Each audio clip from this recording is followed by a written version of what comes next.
Digital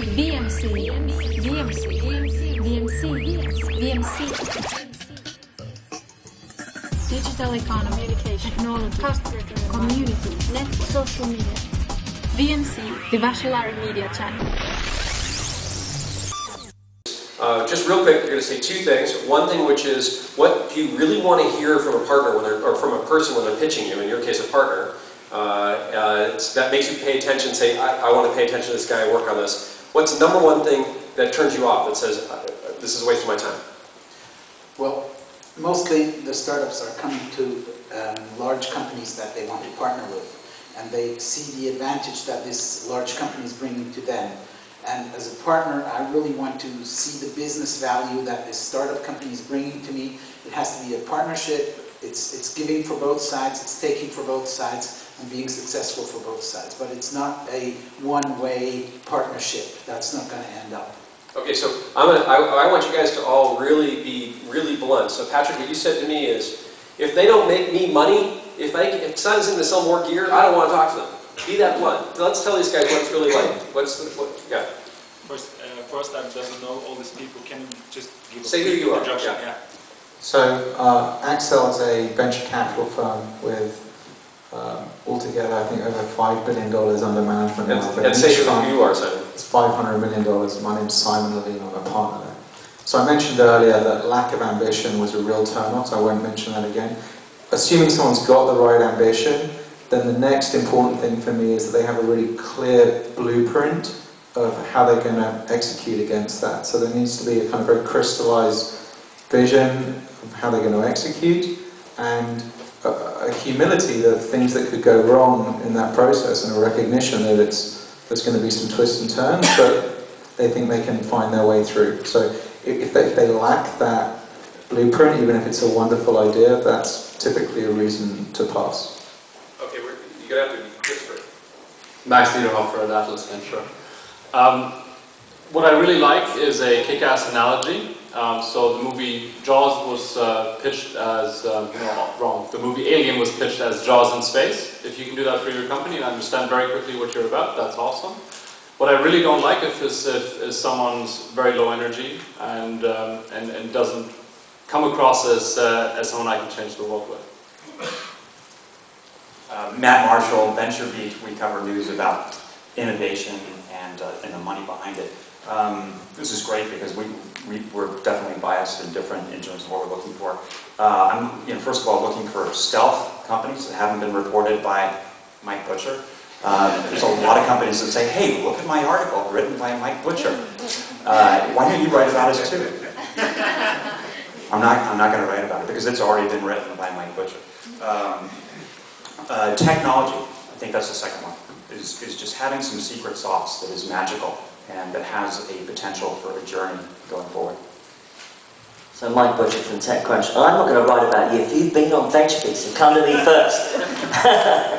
It's a joke. I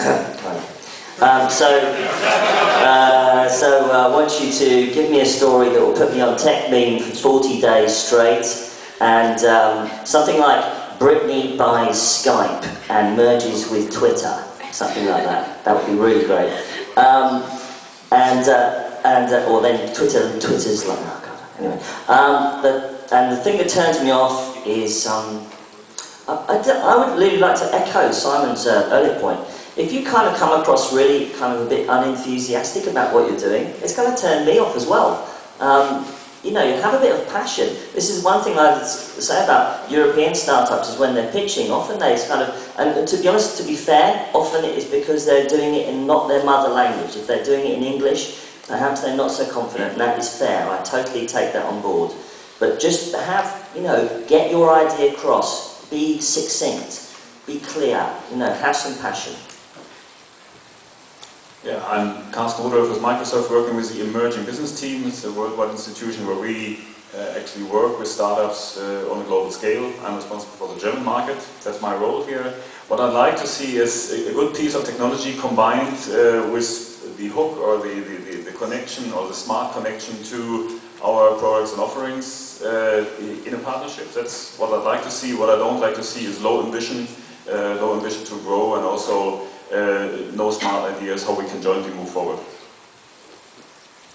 I'm Reshma Sahuni. I run Seed Camp, and in addition to passion, I think it's, you know, why does anybody care about what you're building? I think that's the biggest thing kind of I look for, is why is it really important? Why is it gonna change the way I behave? Or actually, I have a lot of friends who live in the real world versus a lot of the tech community, which is, you know, sure, your other coder friends might use it, but why will real people actually use it? So that's one.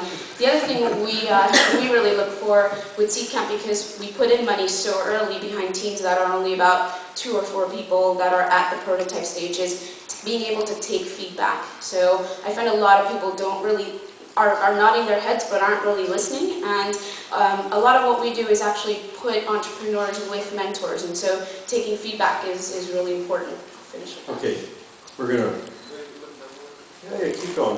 I'm Gunjan Bharadwaj from Ernst & Young. Apart from being an accounting and an advisory firm, I lead a practice on innovation management out of Germany. There are 2 things from the operational side of things I would like to emphasize on. First is thrift is a big virtue. I was talking to a friend in the Silicon Valley, and he was advising, he is an angel investor. He was advising his firms to treat every penny as if it would be the last one. Times can change anytime. You have to be very cost efficient and control your ambitions when it comes to operations. Second, we are a company in more than 140 countries in the world with more than 150,000 people. So if you have sold something to Daimler, we can tell you whom you can sell this in Russia or in Kazakhstan or in India or in Korea. So right approach to partnering in multiple geographies and using your capability pool to drive your growth is something which is also important. Rob? I'm Rob Schiller, an angel investor, formerly entrepreneur in a number of startups. I'm going to echo some of the things that other people have said. I think you need to entertain me. I'm not just giving you my money, I'm giving you my time, and I'm giving you my skills. And if they don't mesh with what you need, then there's really no interest on my part in doing it. And then finally, I need to see that somebody really wants this. It can be the most clever idea in the world, but if the audience doesn't want it, I don't want you. Okay, my name is Mel Pivoton. I'm from iSteps. My business is similar to Rob's. As a business angel, we look if the people can do good partying, if they are focused, if they are passionate, if they are visionary, and if there is any knowledge around to handle hard times within the company and the market. My name is Jens Redmer from Google. I'm heading up a new business for Europe. And what turns me off in partnering discussions, because we typically are on the partner side, is if people are not prepared and if they're not ready with their product ideas. Sometimes, many times actually, we are approached with raw ideas. People come to us and say, I have this great idea, I can't talk really about it. This idea is going to make Google millions of dollars and we should meet. So this is an immediate no-go. It also turns us off if people are not prepared about us as a partner, if they approach us with a riper product idea and ask for partnering ideas that never have been possible. So it also happens very often that people come to us and say, well, why don't we create a partnership and you put a logo of our company on your homepage? And you have to ask yourself, how many times have you seen a logo of any partner on our homepage? So preparation is necessary. I have a follow-up question for you, actually. Yeah, just 1 second over here. So I hear this all the time. You probably sense it occasionally, maybe you even hear it, which is, you're Google, you've got 10,000 engineers. I'm very nervous about telling you anything because you'll copy it. Is that a real concern or not? And if it is, how do you as a startup pitch to you to get a partnership and protect your IP? Well, I think in today's world, technology is just a matter of time. I mean, if you have engineering capabilities, copying and technology, and we have seen that over the last 5 or 7 years in all of these different businesses, you can easily create a copy of technology. We agree with that. So it's important that you don't only use a great idea of technology, but also create a compelling product idea that can solve a user's need or a user's demand. And if you have fulfilled these 2 steps, then it's a point where you should talk about partners and you should approach partners. So if you keep the user, not the technology, you keep the user in the focus, the rest will follow. Olivier. Hi, I'm Olivier Kresch. I'm VP for Europe of a company called Sixapart, which does blogging and CMS technology. And my principle number one before I ever know them is I basically don't give a shit about their business. I really don't care. All I care about is about my business. So if within 1 minute on the phone they can prove to me that I will benefit in my business from knowing more, then I'm willing to reconsider my principle number one. And then they get a chance to pitch. And the one thing I look very much at whenever I speak to them is whether I'm going to be including, if I work with them, I'm going to be including them in the relationship that I have with my clients and my customers.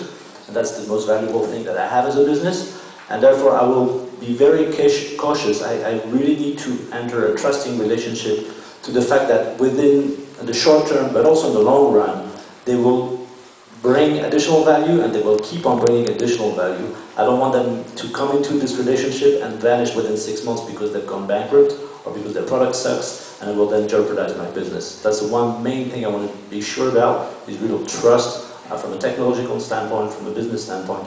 I want to have some trust. But first, tell me that you understand what you can bring to me.